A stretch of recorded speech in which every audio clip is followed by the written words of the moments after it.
بسم اللہ الرحمن الرحیم۔ السلام علیکم ورحمۃ اللہ وبرکاتہ۔ دین فطرت کے اس چینل پر خوش آمدید۔ آج کا ہمارا موضوع ہے استخارہ کا مسنون طریقہ۔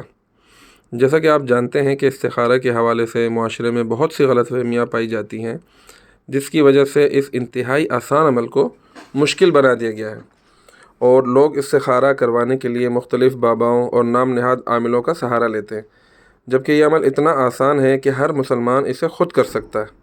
تو آئیے چلتے ہیں استخارہ کے مسنون طریقے کی طرف۔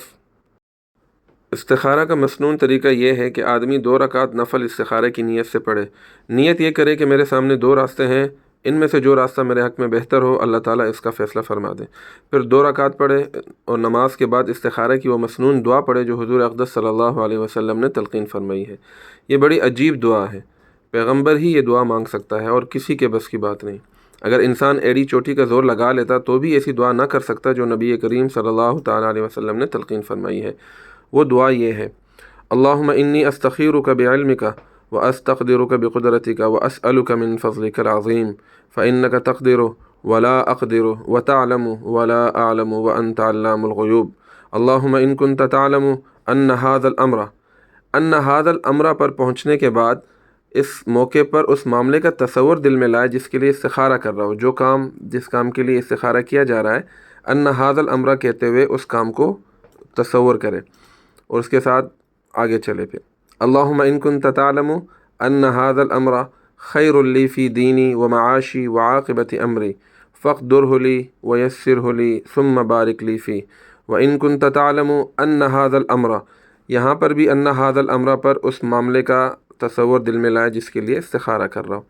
شر لی فی دینی ومعاشی وعاقبت امری فاصرفہ عنی واصرفنی عنہ واقدر لی الخیر حیث کان ثم ارضنی بہ۔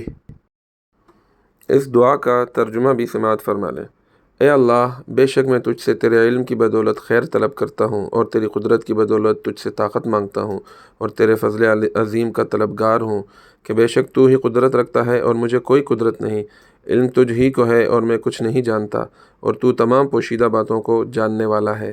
اے اللہ، اگر تو جانتا ہے کہ یہ کام جس کے لیے استخارہ کیا جا رہا ہے میرے دین، معاش اور میرے کام کے انجام کے اعتبار سے میرے لیے بہتر ہے تو اسے میرے لیے مقدر کر دے اور اس کو میرے لیے آسان کر دے، پھر اس میں مجھے برکت عطا کر۔ اور اگر تو جانتا ہے کہ یہ کام میرے دین، معاش اور میرے کام کے انجام کے اعتبار سے برا ہے تو اسے مجھ سے دور کر دے اور مجھے بھی اس سے ہٹا دے، پھر میرے لیے خیر مقدر فرما دے جہاں بھی ہو، اور اس پر میرے دل کو مطمئن کر دے۔